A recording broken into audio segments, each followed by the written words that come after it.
What's up, guys? I hope you're all doing okay. So this is going to be a pretty quick stream just because I need to get up to like 7 streams to reach Twitch affiliate, 7 streams in a month. So I'm just doing a couple extra streams throughout this month. I'll probably be streaming tomorrow night too, just because I have some extra time and I think that should bring me up to 7. But anyways, this is going to probably only be like an hour long, and I want to continue with where I left off in Saturday, I think it was, where basically I was just trying to optimize chunks. So ran into a little bit of a problem where I wanted to generate a pretty large area of chunks, and then all of a sudden I was taking up 30 gigabytes of RAM, which is not good at all. So the way I'm going to fix that is basically we're optimizing the chunks as much as possible by reducing the amount we have to send to the GPU. So basically the problem was I was sending way more data than I needed to the Vertex shaders, and so our vertices were taking a lot of space, and I've already sort of fixed that. So I left it off in the last stream where nothing was really working, but I've partially fixed some of the problems. So you'll see that I have a little bit of a chunk area generating, and it looks pretty good. And it looks the same as how I left it before I started optimizing. And basically what I've done is I've reduced the vertex data by quite a bit, but there's one little bit that I have left to do. So let me pull up the shader real quick, because that's probably gonna be one of the most important parts of this. So if I go ahead and just pull up the shader, which is in here,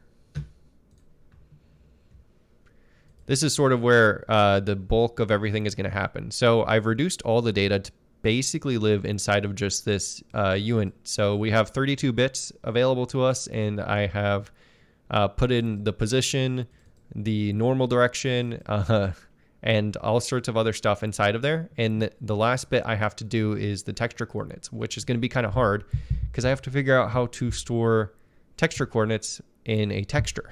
So we're basically going to have our actual texture, and then we're going to have texture coordinates, which stores that data. And how's it going, Pat and Zola? I hope you're doing all right. And I just noticed there's an extra T in your name too. Is it Patat and Zola, or is it Pat and Zola? I'm not sure on that. But yeah, so basically we just need to reduce that, and I'm going to sort of store floats in the texture, and those floats are going to be our texture coordinates, and we're going to use like a we're going to index into that texture, which will give us the appropriate coordinates for whatever ID we're looking for. So, yeah, so like the easiest way to imagine this is basically we're just going to have like a texture XY, and I guess since texture coordinates, you usually have like 4 per texture, we're going to have to do that a little bit different. And you're doing great, but losing your sanity because of a nasty bug you can't seem to get a fix. I've been there more times than I can count. And it is Patanzola. Okay, cool. Yeah, I just noticed that T. But yeah, I've had plenty of nasty bugs too.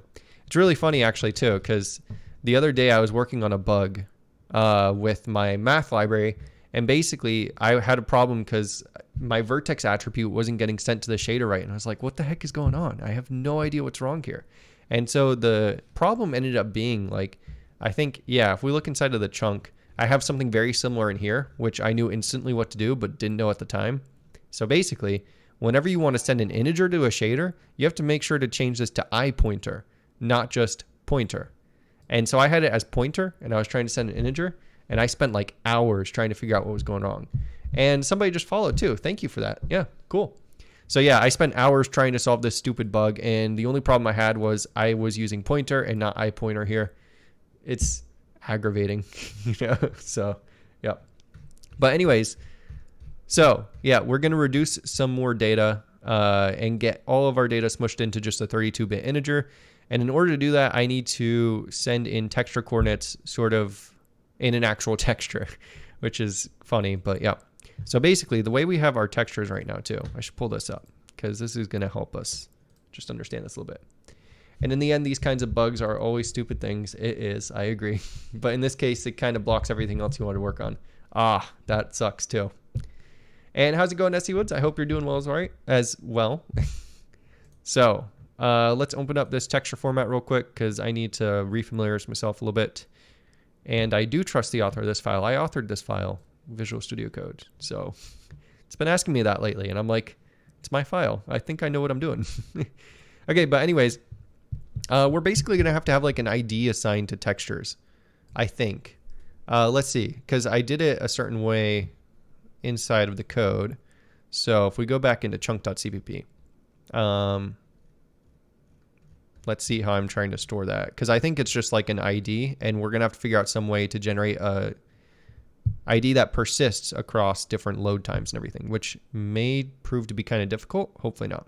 Yeah. So basically I'm just storing like a texture ID, and this isn't like a texture ID that's GPU assigned, but this is more like this is a texture ID that's like assigned to each unique texture. So yeah, lots of different IDs and lots of different texture IDs, but hopefully this will go well.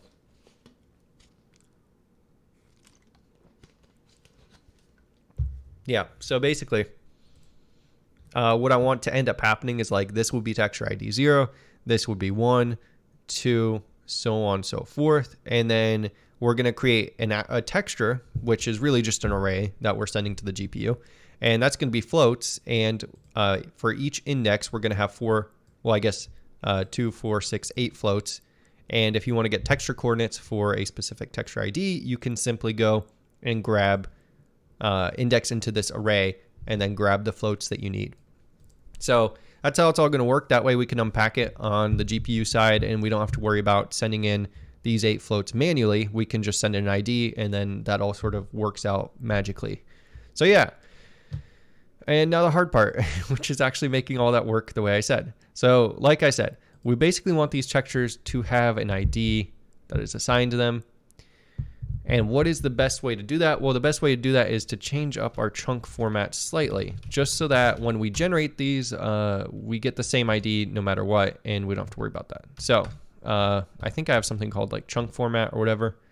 Let's see, I think it's in chunk.h. Yeah, so inside of here, no, maybe it's in a different file. Let's see. So we got block map. That's what it's in. Okay, yeah, so we got this block map thing. Basically, this just has like the textures. I guess since we'll be changing this to IDs, we could just change these to texture IDs, which would be kind of cool.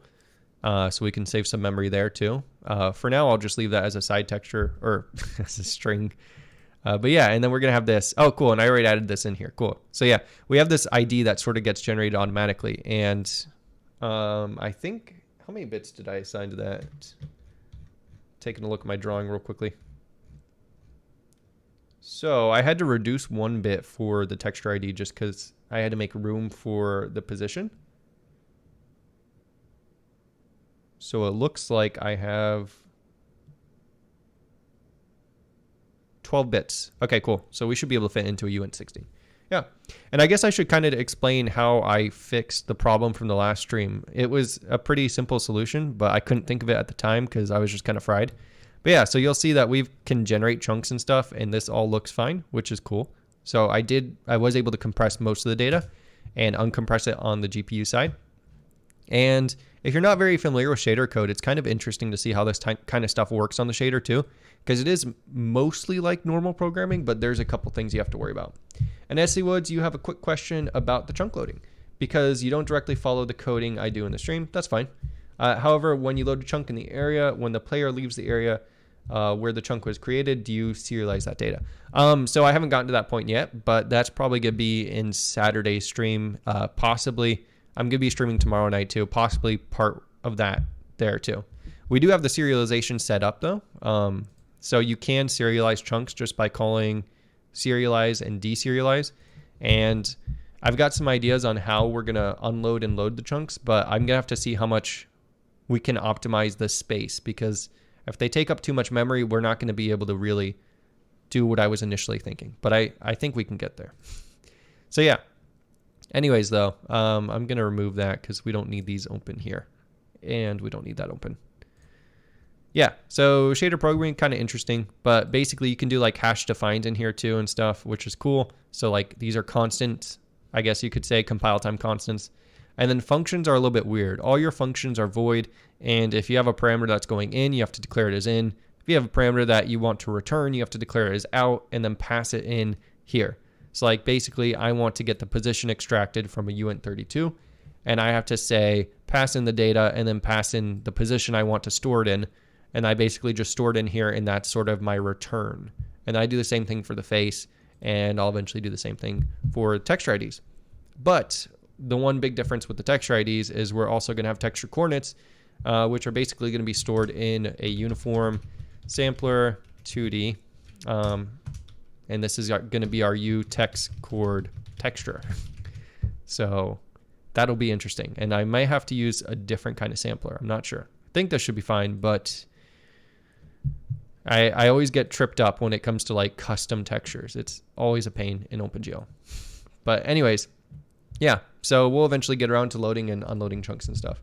And how's it going, Asher? Hope you're doing well. So we've got all this stuff, and we have the block map has an ID. Does that actually get assigned to the texture when we're creating it? Because if not, that could be a problem. So basically, when we load in all the blocks, we sort of do all this magic, and then we say the ID. Okay, so this is like the blocks ID, which is different than the textures ID, which will be different possibly from load to load. And then we've got all this stuff. So this is the texture format. Okay, so this is where we should probably be assigning the ID for the texture. Let's see. So what did I put that in? Yeah, texture format should have an ID as well. Okay, so how do we do this?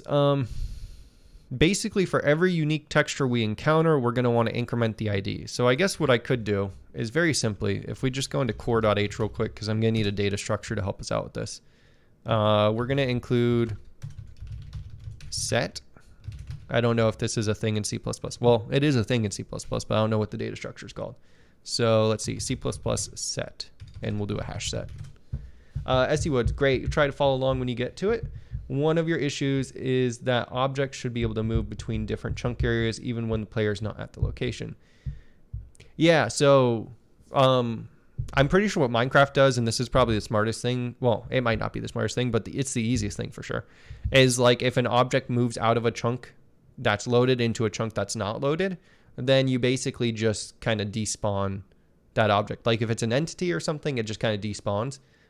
If it's a persistent entity like a minecart or something, then it just sort of loses all its momentum, and you just serialize it into that chunk and let it be. So I'm going to have to figure that one out too once we get around to it. We'll have to see what happens. Okay, so we can use an unordered set here, which is what I'm going to want.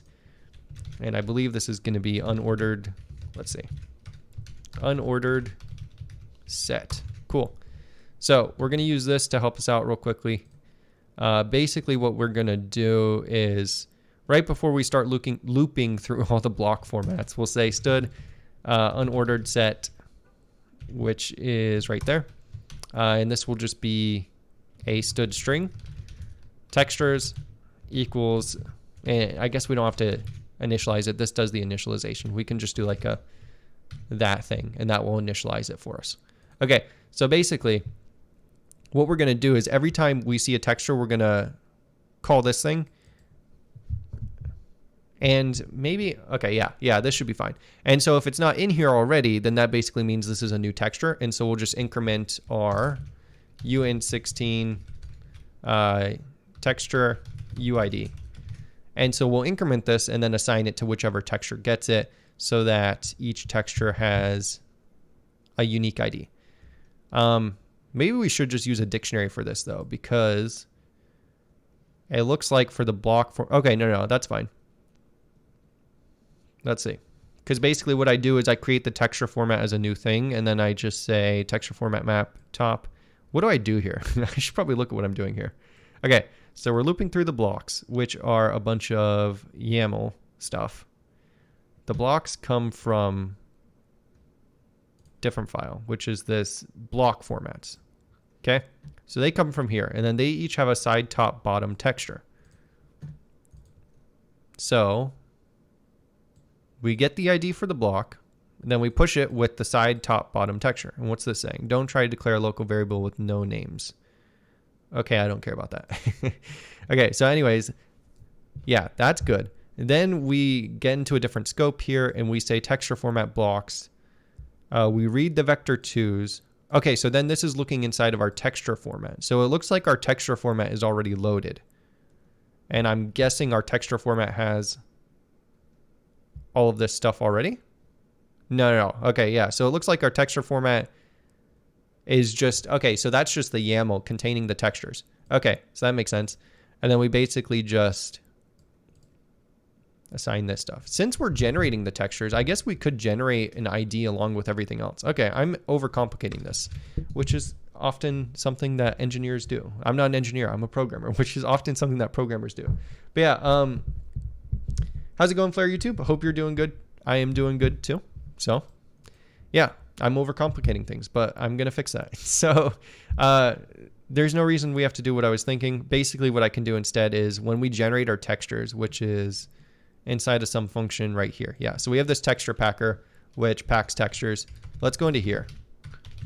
And we can just add a line of code here, which will make everything way easier than I've been making this out to be. Yeah, so we basically loop through all the images, we stitch them together, and we push them back here. Okay, cool. And then this pushes all this stuff back. Save the current X and Y. Okay, so we do all that, blah, blah, blah. Okay, and then this is where we do the magic stuff. Yeah, so then we just go like 0, 1, 2, 3. So that's writing out these things. And then what we'll do is we'll just write out like a ID. And then this will be 0. Next one will be, okay, yeah. So this will make it way easier than what I was doing. So we will go and say texture format blocks ID equals UID. And we'll do a plus plus just that increments. And then we need to go to the beginning of this loop, which is right here. And we can just say uint16 UID equals 0. Okay, so that is way simpler. I'm going to pack the textures real quick to make sure this works properly, but we should get a bunch of IDs now.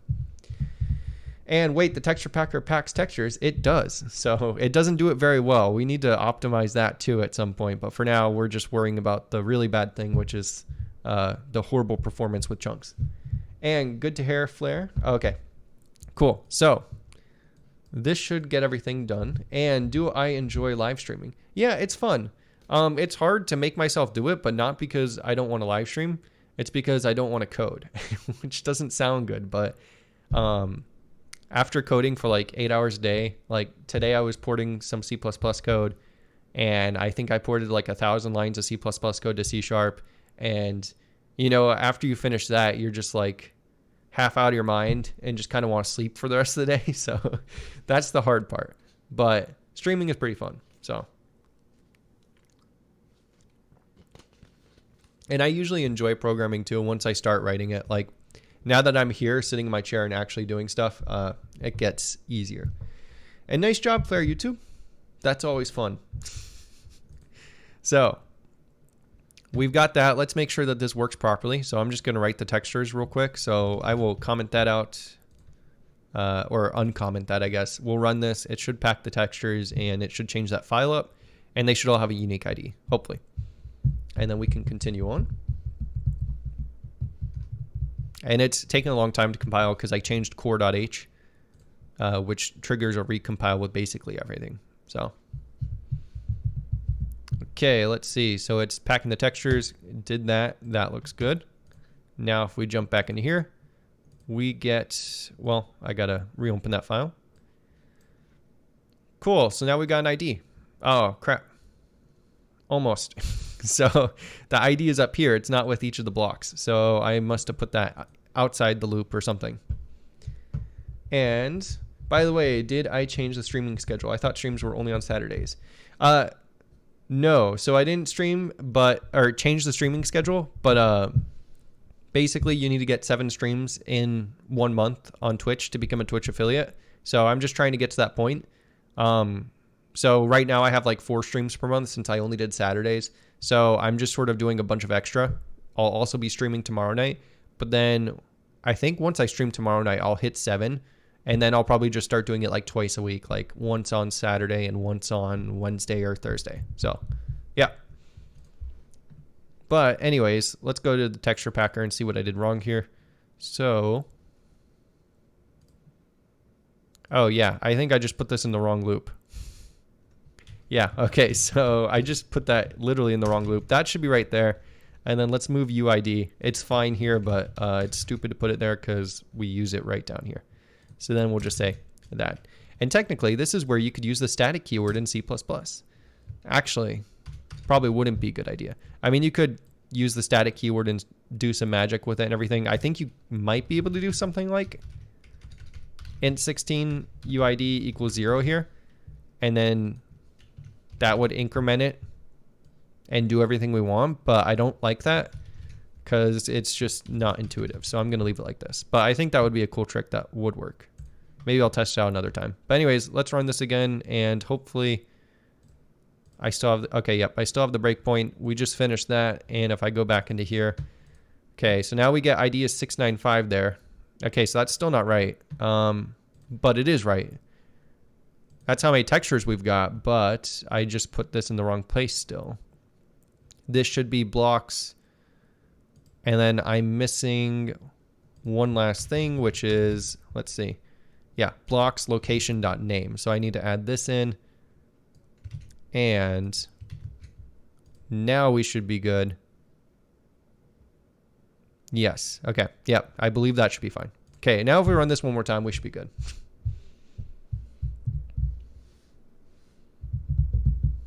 Cool. So that's good. Check VS Code. So now we get nothing again. Oh, wait. No, I think, nope. Yeah, we still didn't get it. You'd think this would be easier. Okay, what did I mess up? So location.name and then ID equals UID plus plus. That looks right to me. Is there any ID in here? Let's match case. Nope. Okay, let me run this one more time. Maybe I just didn't run it or something.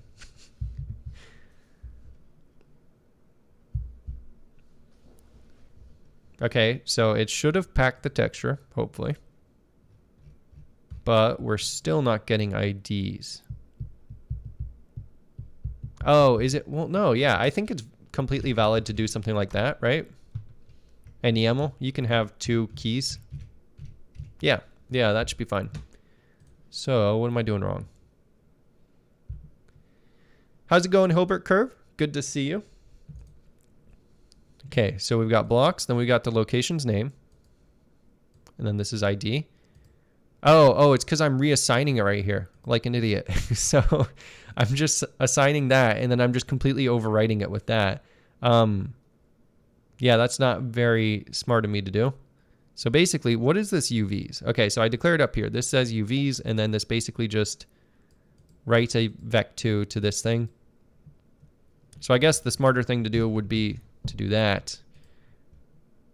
And hopefully that should be fine. Okay.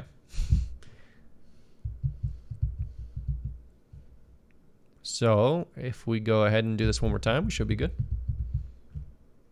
And there we go. Cool. So now we got ID 0. Wait, no, that's because I put that in there. Crap. Let me just don't save that and then reopen it real quickly.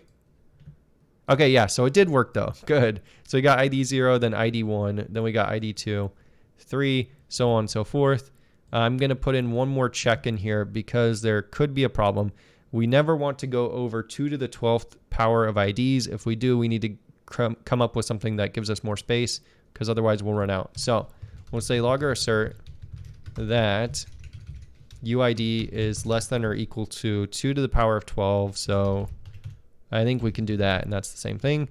We ran out of space. And then we'll say create or add more bits to the Vertex specification for texture IDs. So I don't know if we're likely to hit this at any time because 2 to the 12th is pretty big. Like if we do 2. Yeah, so that's okay. So it's not that big though. It's 4,096 and we're already at 695 textures. Yeah, so that's a little bit scary. We will probably have to come up with more space because I don't see this lasting very long. But hey, for now it works. And was it me that started a 2D game that I had not finished? Don't remember if it was your video I saw. I've started lots of 2D games that I haven't finished. Not sure if it was my video. Give me a little bit more information and maybe I can figure it out or not. Okay, let me just make sure that I did this assertion correctly too. I think that should be fine.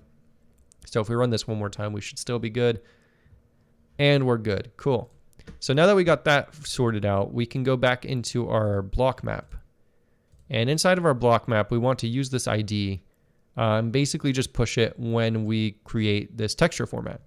So what we can do is we can say, as we're creating this texture format, this also takes an uint16 ID, which is going to be const uint16 text ID.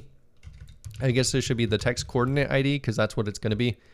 And then this is going to be just texture format, blocks, side, and ID dot as uint16. Okay, cool. So that should give us the texture coordinate ID thing, and we should be good there. And we need to do that 2 more times. Why do I have this so many times here? Oh, because this is getting the top and the bottom. Okay, cool. So we'll fix that in just a minute too. And you'll have to do some research. That's fine. And talking about Coco, that was 3D. Coco was like 2D, possibly 3D at some point, but I have kind of stopped development on that right now. Just because I wasn't really sure where I wanted to go with it. It still works and stuff. And like if you download it or go to the repo and everything, you can still almost get things working, but you can't do scripting. So it kind of defeats the purpose. But I basically figured I just need a little bit more experience developing some games and stuff before I start developing a game engine, because otherwise I don't really know what I need. But yeah. So anyways, though, we'll go ahead and grab the texture coordinates here and here for now too. I could extract this into a function and that's probably the smart thing to do. But for now, this will work fine. So I'll just do that and I'll do the same thing here. And that should be good. Cool. So now all of our texture maps also have texture coordinates IDs. So now for the hard part, which is where we create a texture, which is not really a texture, but it's just sort of an array of floats to upload to the GPU as a texture map. So let's go into texture packer, because I believe that's no. So this is probably not the right place to go.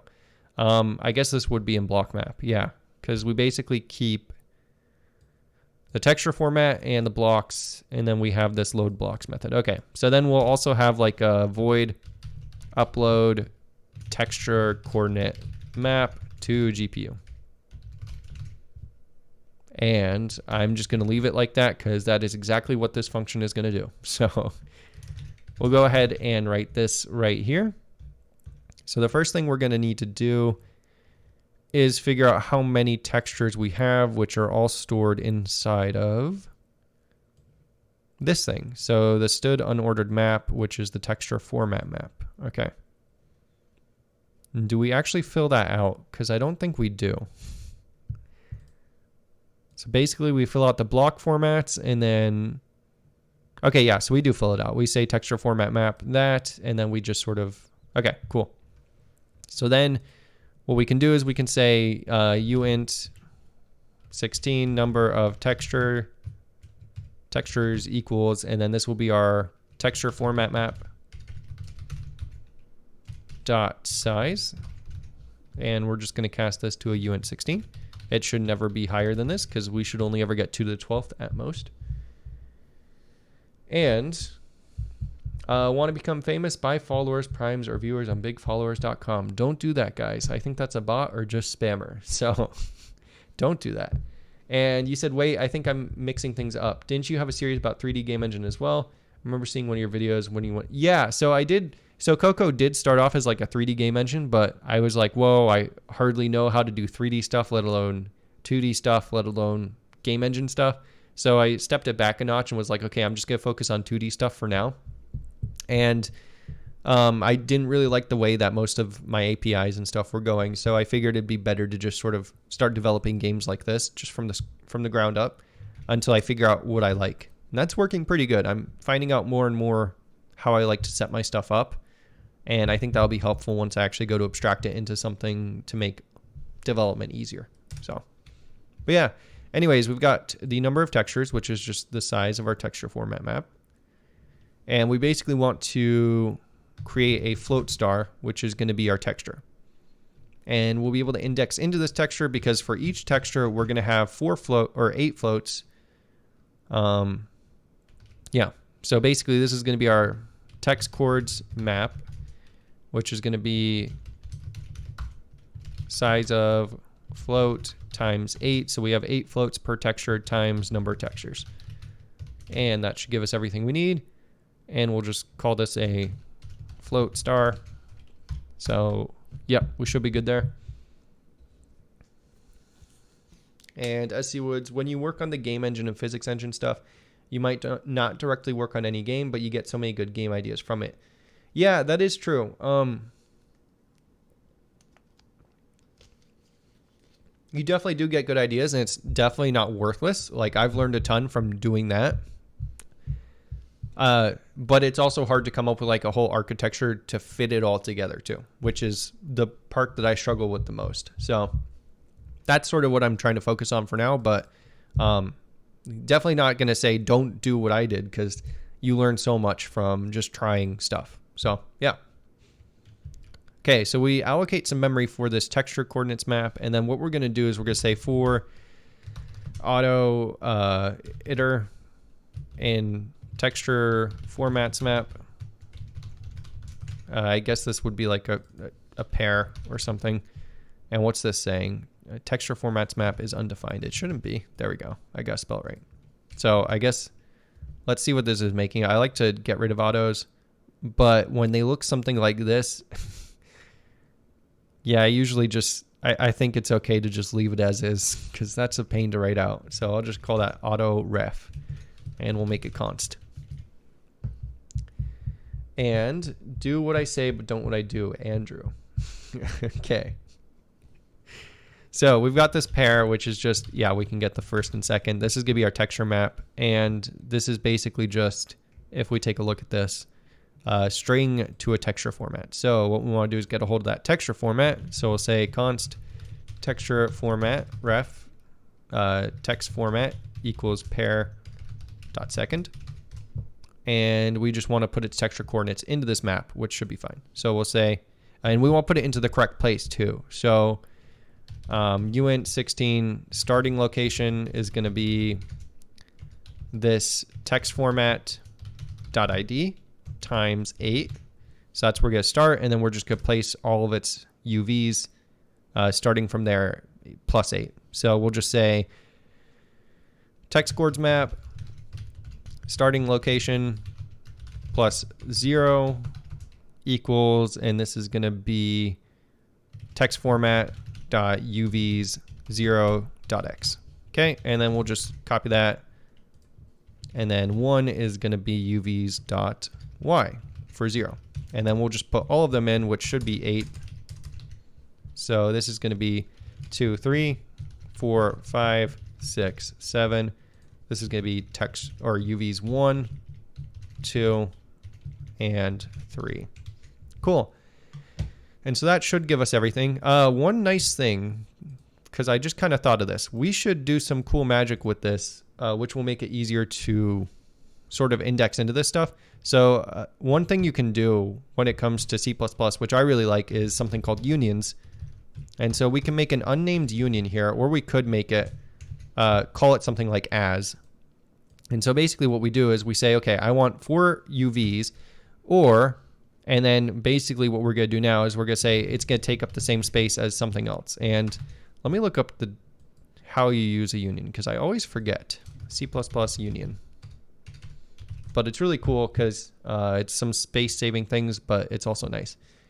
And the 2D game you had in mind was not from me, but it was from Real Tuts GML video. I have not seen him on YouTube, so there's still a lot of people that I've got to check out that you guys keep mentioning. I have checked out Games from Scratch, I think it is, a couple times when he was interesting, but I have not seen him yet. Okay, so this is how you create a union. So basically this occupies 4 bytes, occupies 4 bytes, occupies 1 byte, The whole union occupies 4 bytes. Okay, yeah, so what I'm doing is just, we've got this UVs, and then what we can do is we can have a unnamed structure in here. So that's what we want to do. And this will be glm vec2 uv0, glm vec2 uv1, vec2 uv2, vec2 uv3. Okay, and so the interesting thing about this is that this will take up the same space. So we have 4 UVs, we have 4 UVs, we know those are the same size, and these will literally occupy the same place in memory. So it's not like there's different objects, it's just that you'll interpret it differently. This will access the first UV here, second one here, third one, so on. Because I believe this is plain old data, so we don't have to worry about anything special going on. It's literally just occupying the same space in memory. And thank you for that, SC Woods. I think there's a lot of better people on me than YouTube, but I appreciate that. So now what we can do is we can just sort of reference these by this, or we can reference them by array. So we can iterate it through it, or we can just say UV0. So I can do this, and it works the same way. And then we can call this UV1, and this 2, and this 3. Did I get up to 3? Yeah, I did. So UV3 and UV3 should work. Okay, what am I missing here? So you got 0, 1, 2, 3. 0, 1, 2, 3. Okay, that's kind of weird. So basically it should work like this, but yeah.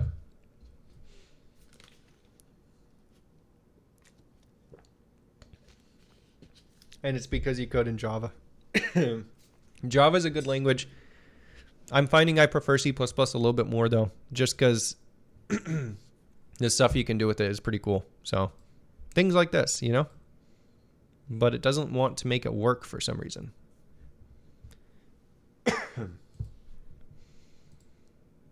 Okay, so we got 0, 1, 2, 3, which I assume is fine. Should this have a semicolon? It should. Okay. And then we've got UVs 4. Okay, now it's working. So that's just Visual Studio IntelliSense is what I'm guessing. That didn't like that. Yeah, but anyways, so now you can sort of do it either way, which is pretty cool. You could iterate through them, or you can access them this way, and it's the same thing. This is also useful for like when you're doing a vec4, right? Which is what they've done here for GLM, and it's super nice. Like, because say you have a structure, which is like vec4, and basically you want it to be X, Y, Z, W, but you also want it to be RGBA. How do you do that? Or you want to iterate it through it. What you could do is you could say float values for, and you just basically say union, and you do this. And then what you do is you say, I also want this to be the same as float X, Y, Z, W. And then you also want it to be the same as float R, GBA. And so now you've basically created this cool little thing where you can iterate through the values. You can index directly into it by calling X, Y, Z, W or RGBA. And it all references the same memory, which is super cool. So like if you were now to say inside some function vec4 vec, you could say vec.x, or you could say vec.r, or you could say vec.values 0, and that's all the same thing. So C++ just has these kind of cool tricks. This is more like functional style stuff than it is object-oriented style stuff, which is cool. But anyways, now that I'm done with that tangent, we're basically just fixing this array. So we're putting everything into this array by using the ID and all that stuff. And what are my thoughts on C versus C++? Which one do I prefer? I've seen a lot of mixed opinions about this, which is why I'm curious. I prefer closer to a C style of programming, but there are some features in C++ that I really like. For instance, you won't see many C++ developers do this, like have some sort of allocation memory. If they were going to create a pointer, most C++ developers would say like this equals a new float, and then they would just like say 8 times number textures. But even that's not really common. Most C++ developers would say std, shared pointer or something like that, float. And then they would say like the same thing here. But I prefer doing it more this way just because it's a little bit more intuitive to me. And I know that I'm going to free it immediately afterwards, so it doesn't really affect me too much because I'm just going to do this. And it also allows me to create my own custom memory manager, which you could do with new and everything too. But anyways, that's besides the point.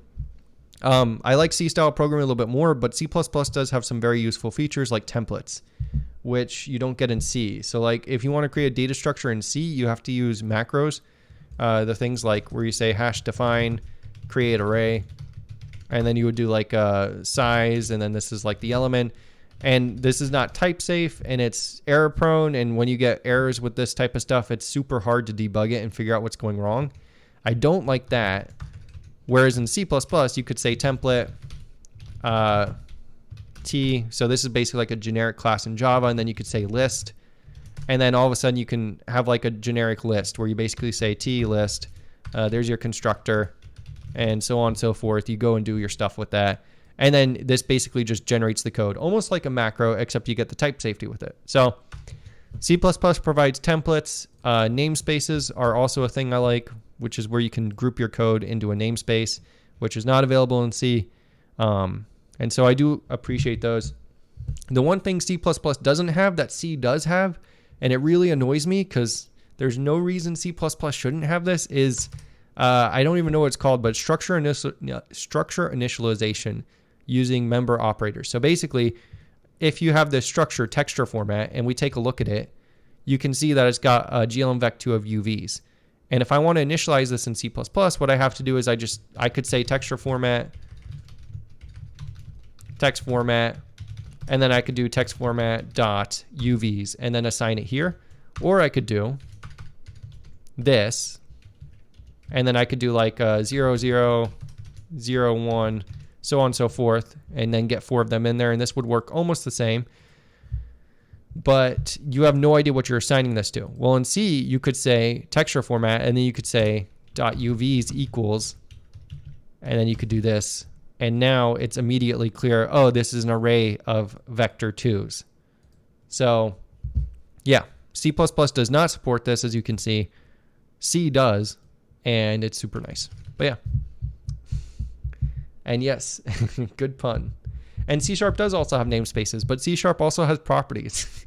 This is going to turn into a rant on programming languages. But I love C#, and I think properties are a wonderful idea, but I think that they are horrible in practice because it does bad things to your code. Like, so in C#, you've got properties, right, where you can basically say,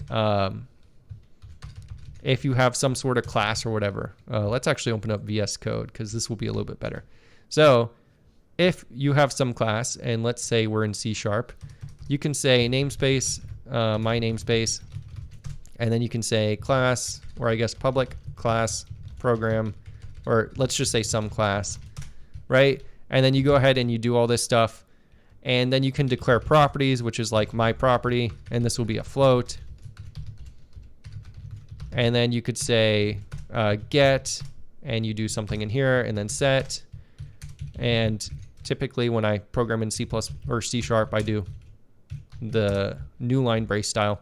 And then you could define something in here where you basically say, on get, I want you to do some logic, set some stuff, call a bunch of functions, then return something.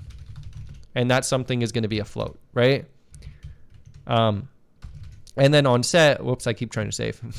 On set, you could do some logic, set some stuff, and then you could say something equals value, right? I think it's value. It's something like that, which basically just sets the variable, my property. Now, the problem with this is when somebody goes to use this class and some function, they create this object, right, which is just some class, and then my object equals a new some class. They do all their stuff with it, blah blah blah. Then they say my object dot property. Okay, they just want to print it. They want to read it, right? This is like a vector. They just want to print it. I guess it's like console dot write line or something like that. So they just want to print it, right? And what do you expect this to do? Well, if I was looking at this and I had no idea that all this existed, I'm expecting this just to be like accessing a variable. I'm not expecting it to be like, oh, let's go and do a bunch of work, which could be happening, and then let's go and return, or I guess up here, and then let's go and return that something. I'm expecting just for this property to be accessed, but that's not what's happening in actuality. So these are great, but then in practice, you're going to run into all sorts of performance problems because you're going to see this all over the place when actuality it's more like this, and you're calling a function and doing some stuff. It's not just what you think it's doing. So yeah, I love C#, but it has problems. And you don't need C background to begin your C++ tutorials. No. For the C++ tutorials I have, it's like for Java developers. So if you know Java, you should be able to follow those pretty easily. So I assume no sort of pointer knowledge or anything like that. So you should be good. But yeah, anyways, so that's my problems with C# and properties in general. So I think it's a great idea, but then once you get into larger code bases, especially, this can be very problematic and lead to all sorts of performance problems.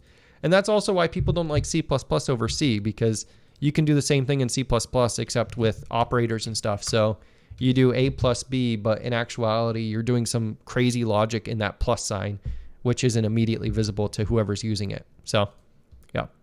Okay. Anyways, let's go ahead. This is our texture coordinate map, which we want to upload to the GPU now, because that's what this function is supposed to be doing, right? So we basically go ahead and assign all that stuff. And what I'm going to do now is go and steal some code, because I like this code better than what we have now. So if we go into my math animation library, inside of here, yeah. So if we go into include, I'm going to go ahead and steal some things from the renderer, which is basically the texture, because I like the way I did this and I think it works a little bit better. So let's go ahead and copy that and go into texture.h, paste it over here, and then I'm just going to change this to be Minecraft. And I'm going to go ahead and copy the implementation too. So just go into here and here, and I'm going to copy this too. I've been using this like builder method, which I like, where basically you have a builder object that sort of does the constructor's work, but then it just returns plain old data, and I prefer that a little bit more. Change this to Minecraft, and then we'll go into texture.cpp, paste that there, and scroll up, change that to Minecraft, and we should be good here. Cool. And I can remove that because that's in core. Okay, so that's all good. I'm probably going to run into some problems because now I need to update my texture code in this code base. So let's run this real quick and see what's wrong. Yep.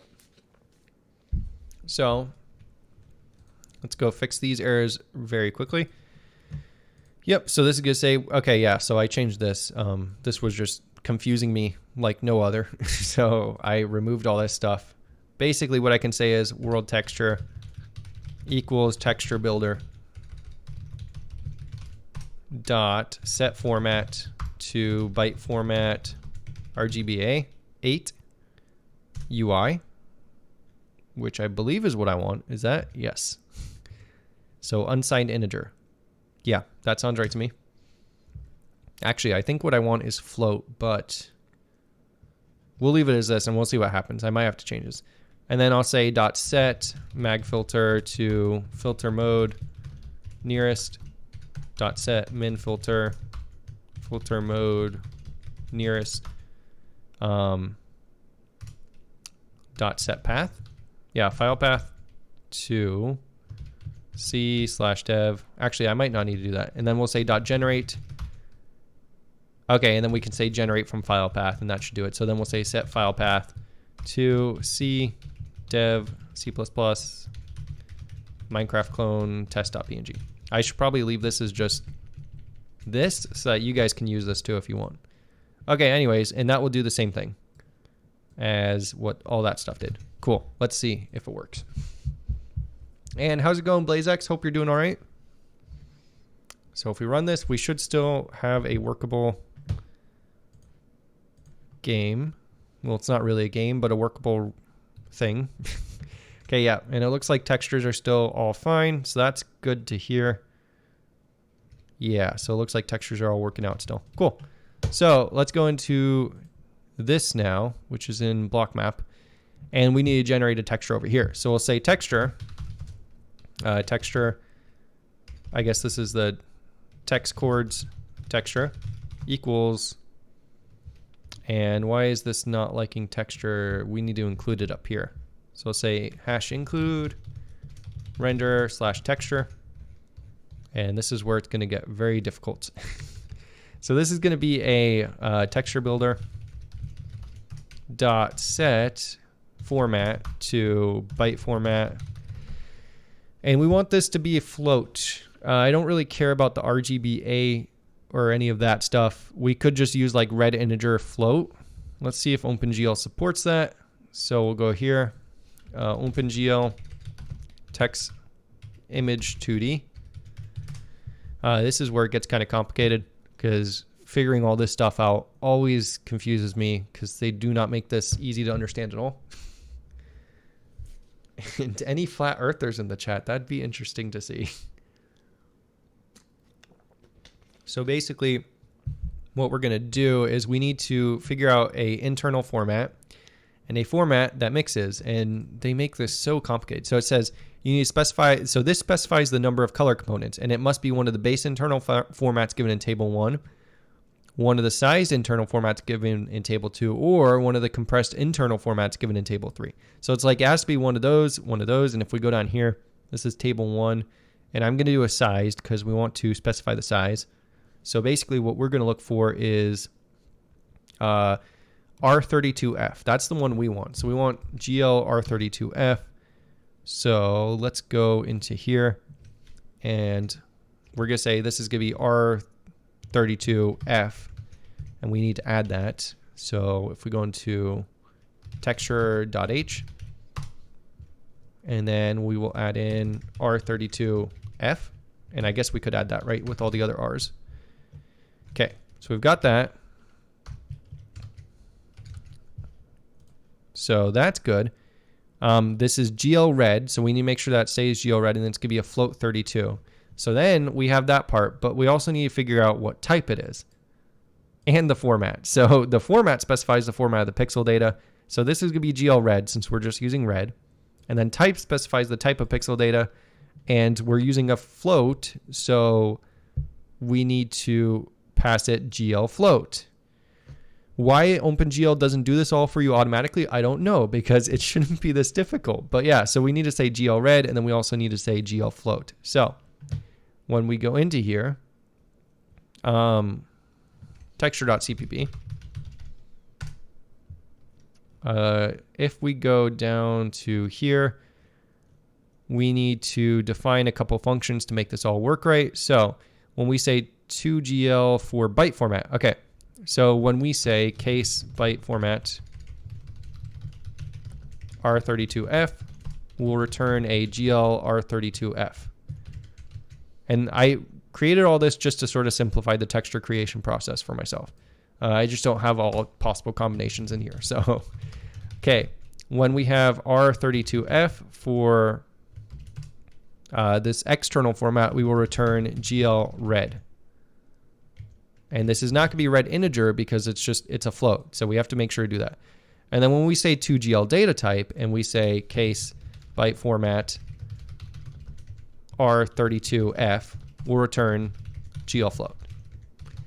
So once again, I don't get why OpenGL doesn't do this automatically, because I can make it so that when you pass in, when I just say R32F, it basically sorts everything out for me. It knows, oh, this is just a red integer with a 32 float, which should be all you need to say. So yeah, it's aggravating. And then basically what this is going to do now is it's going to figure it all out over here, and it will get the external format using the one format and then the data type using that and figure stuff out, and we'll be good. Cool. So we're going to set the format. Then we're going to say .set mag filter.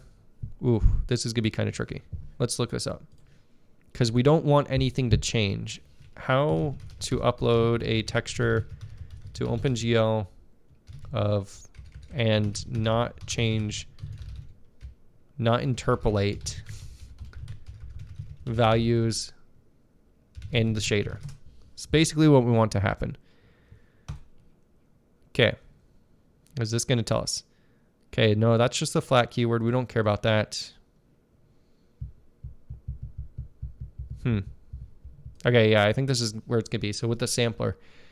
So we get the sampler 2D, which basically just does a 2D texture, and we don't want it to do any sort of magic on us because we're going to pass values that we just want to be normal values. Let's say set mag filter to filter mode none, dot set min filter to filter mode none, dot set wrap s to wrap mode none, dot set wrap t to wrap mode none, dot set, do we need anything else? We don't care about swizzle.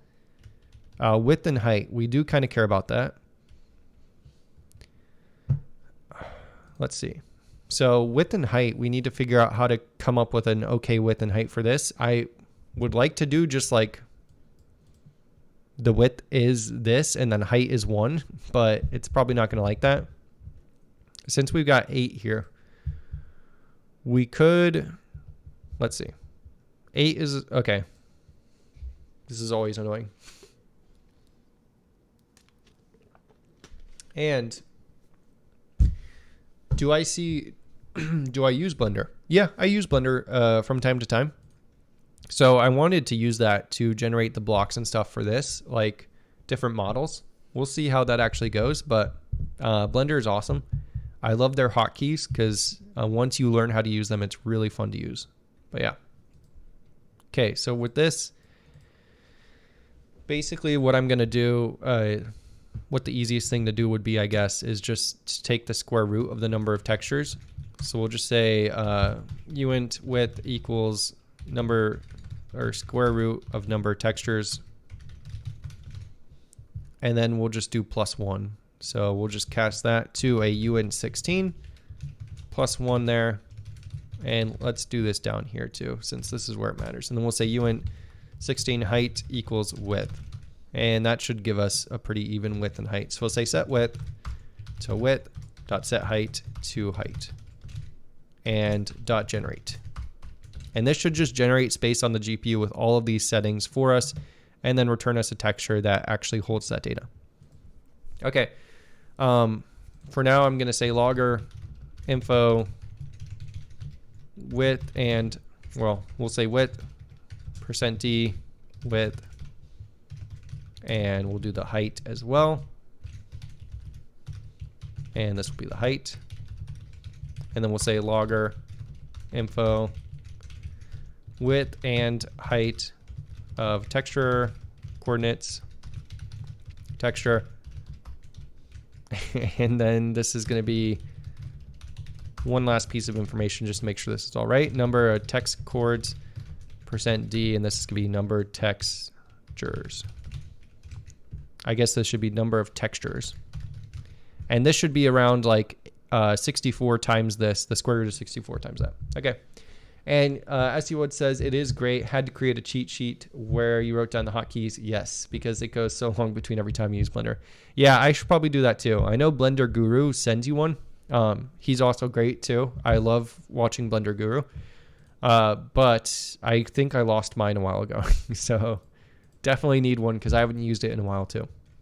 Okay, so hopefully this all goes right and we should basically generate a texture. I'm just going to put a breakpoint right here so that we can see what happens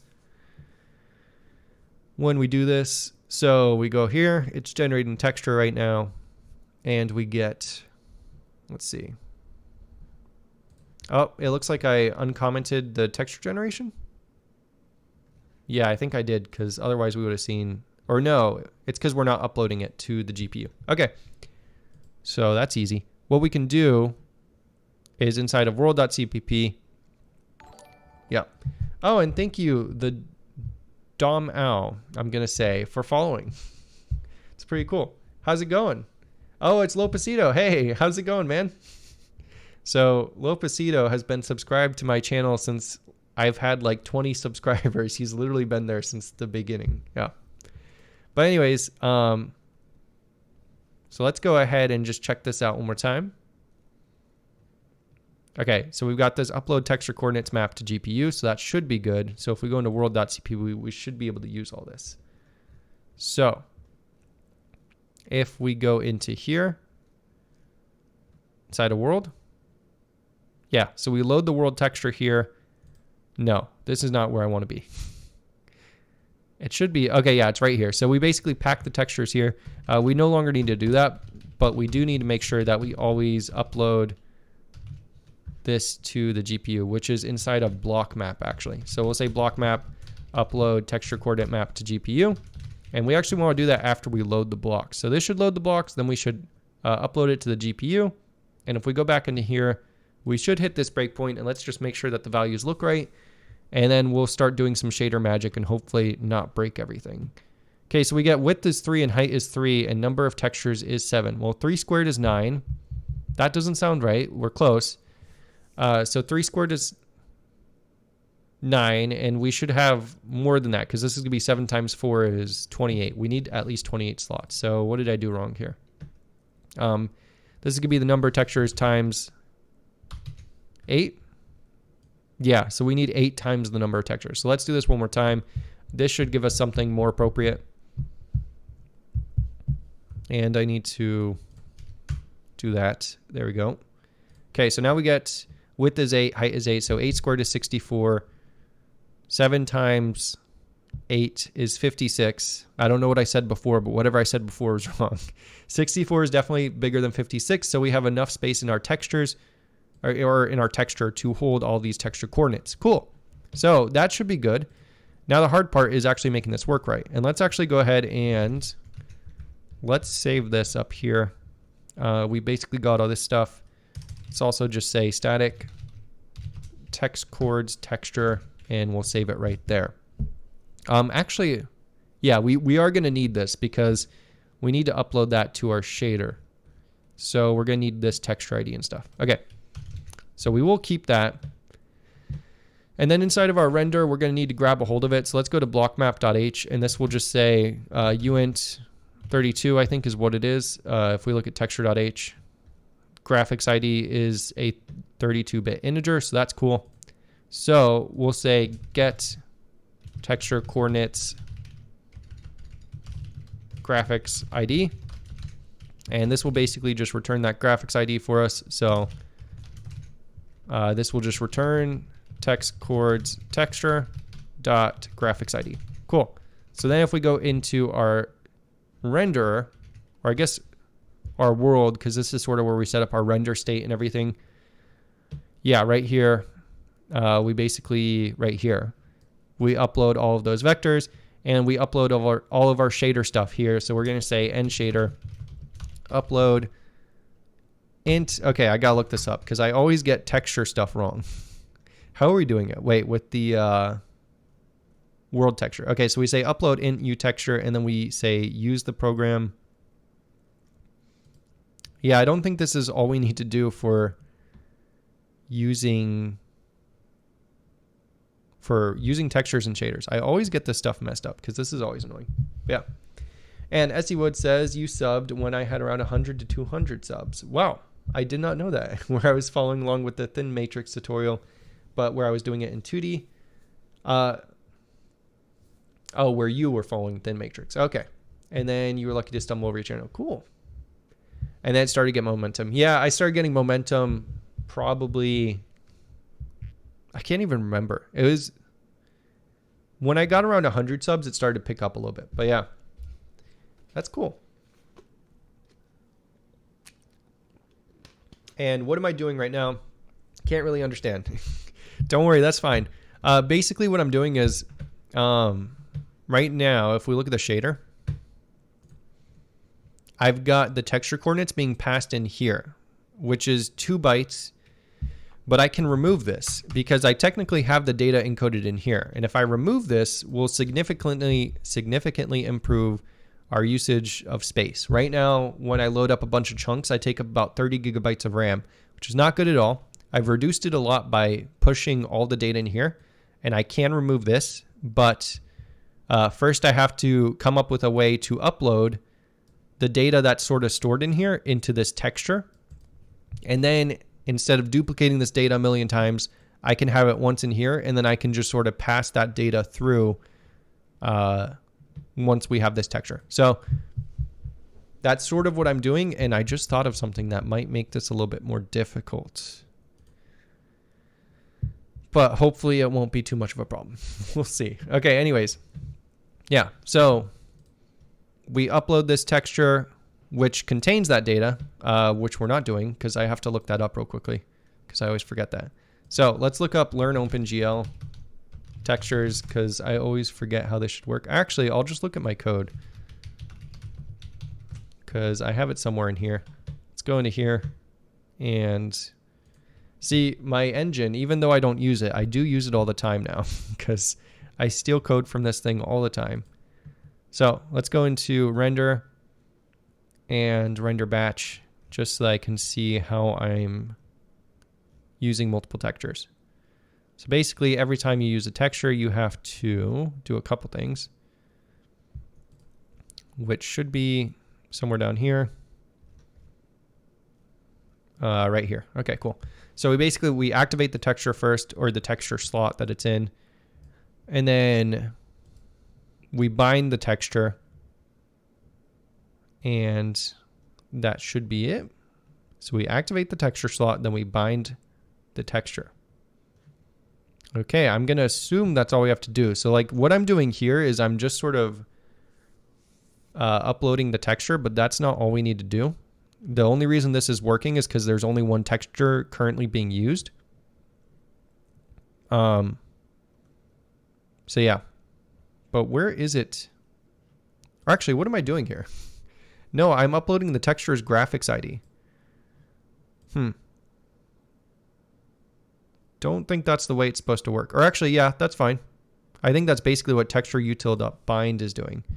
If we were to say world texture .bind, let me see what this does real quickly. So this just says bind texture 2D graphics ID. Okay. I'm going to look at learn OpenGL because I'm not really sure what I should do in this case. And anyone participated in any game jams? And I just got to 200 to 1K in 1 month. If I did, that's pretty epic. I don't think it was quite that fast, but that would have been cool. Okay, so let's look at this guy real quickly.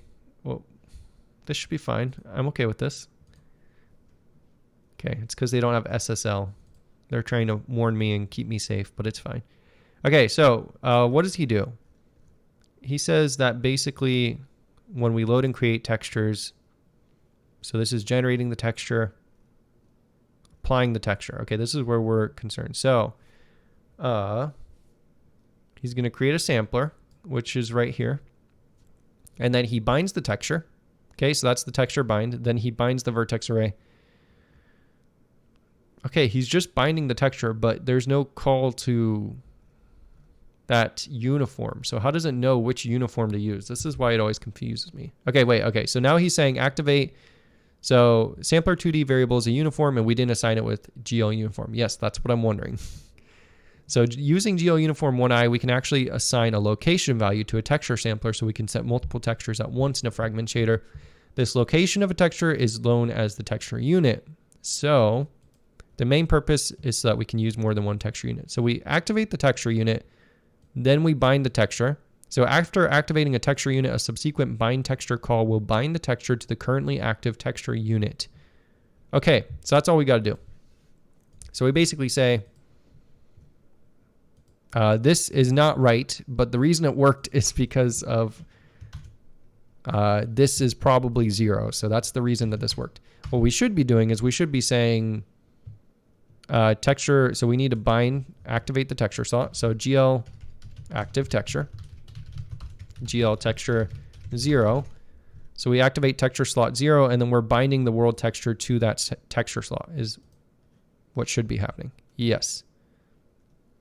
Okay, yeah, and then we still need to tell the fragment shader to accept another sampler. This can be relatively straightforward now. So we do that. So how do we tell it which? Okay, so then he just does this. He says active texture 0, and then that's texture 1. And then, okay, and then he sets the uniforms just to the texture slot. Okay, cool. So then what we do is we say, whoops, end shader, upload, int, and we're going to give it u, whatever that was, which was u texture. Okay, horrible name, by the way. So u texture, and we're going to assign that to texture slot 0. Cool, so that should be good. And we also need to give it a shader, which is just the world, or I guess it's just the shader. Yep. Okay, cool. So upload the world texture, and then we'll say upload the, I guess we shouldn't do that in here. I'm going to copy this, and we're going to put it where I was going to put it, which was right before we start doing stuff. Right here. So we'll put it right after we generate all the chunks. Or I guess technically it makes more sense to put it right here, right after we load the world texture.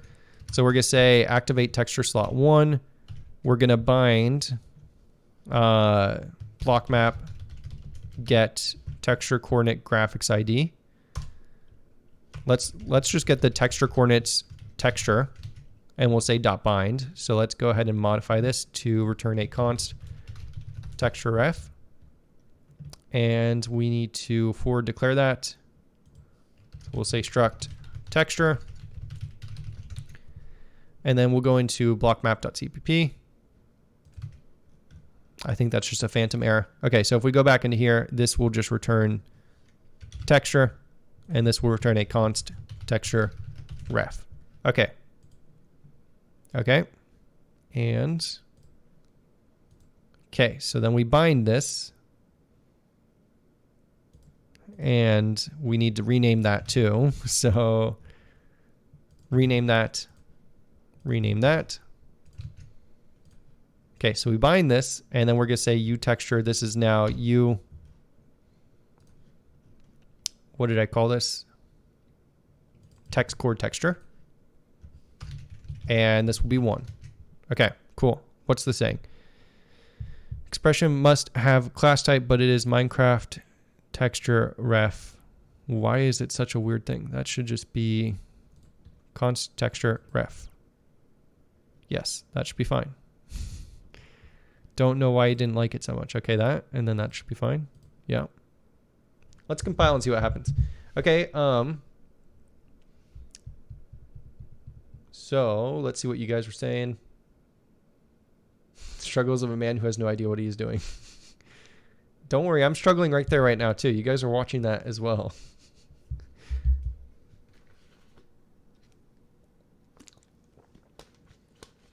Okay, so let's go ahead and try and compile this, and hopefully this will work. I don't think it will, because this error doesn't look like it's going away. Yeah. Left of dot bind must have a class struct union. Well, it should, because oh, you know what's wrong? Wait, no. So, okay, yep, so that's fine. Blockmap.h. This should be fine. I'm forward declaring a texture, and it is a structure declared in the namespace Minecraft, which if we look in namespace Minecraft, we have a structure called texture, so that should be fine. I'm just forward declaring it here. Do we declare it in here too? That could be a problem if we do. No, we don't declare it in there too. Whoops. Oh, yeah, that shouldn't matter. Okay, cool. But yeah, so this should just be const texture ref. This is returning a const texture ref. That's good. If we look in here. Yep, const texture ref. Okay. But then in here, it says it's returning a const texture ref pointer thing. Oh. It's a function. I forgot to add parentheses. Yeah, it helps if you use parentheses when you're calling a function, guys. How long until the channel becomes affiliate? Yeah, so Twitch affiliate, that will probably be tomorrow, if I stream tomorrow too, I think either tomorrow or Saturday, because I just need to have like 7 streams in 1 month. But I also have to wait for Twitch to reach out to me and all that stuff too. But yeah. Okay, so if we run this again, hopefully this will work. And now we should have that texture uploaded properly. Sweet. It works. I think it works. What's happening? Oh, I hit a breakpoint. No, I just hit an access violation. Okay.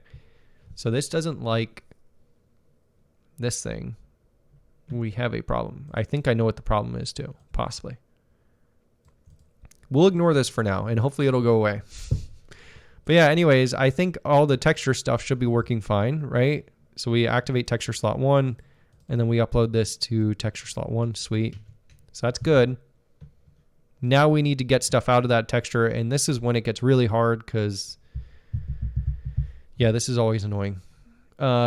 Maybe I'll save this for tomorrow's stream. Is it going to work this time? No, it's still breaking. Just in a different place. Okay, what did I do wrong? So I messed something up. Is it because of this code? Let's fix this, and then I'm probably going to end this stream for now, and I'll finish this tomorrow. So hopefully this works now. No, we're still breaking. Okay. Is it because I changed the way I'm doing this too? So we activate texture, and we do all this stuff. What happens if I just take all that stuff out? Does it work now? No, it's still crashing. Okay, so it really doesn't like this. Maybe I'm just running out of memory or something. Okay. This is why you should probably use shared pointers and stuff, because they save you from having to deal with this type of stuff. Let's see. What am I doing wrong here? So I think this stuff is fine. I don't think there's anything wrong here. Let's just do this just in case and see if this does anything. But I don't think there should be any problems there. Yeah, there's definitely got to be a problem with just like generating the chunks, because that's when it's crashing. So let's remove all that stuff, and we'll put this stuff back in too. And it's definitely a problem once we get into here. So what does generate do? This says we allocate some memory, do all that stuff. We never free the memory. That should be fine though, because I want to hang on to that memory for now anyways. So I'm going to say that's fine. Then we generate the render data. This allocates enough memory for us. And then we upload it to the GPU, which does all this stuff. And then this is where the crash is happening. Yeah, so that should be fine too. Did I change the shader on accident? Or is this broken? Nope, this all looks good too. Yep. And I don't think I changed anything in here. The only thing I added was this, but we're not really using it right now. This is called U texture, so that should be good. Let's run this one more time, I guess, and see what happens. Okay, and then we're breaking here. Okay, so I think it's probably... Oh, it's probably happening within this thing when we're uploading it here. It's because of the union I did. I had a feeling that might break stuff. Let's remove this, because I'm not completely sure how the structure of a GLM Vec2 looks, so I don't want to mess that up. And we'll just change this back to UVs 0. And we'll change this back to UVs 1, 2, 3. So let's fix all this. Unions are still cool though. I just didn't use them right or something, because it doesn't, or I guess GLM Vec2 is just not safe. Okay, so is it going to work this time?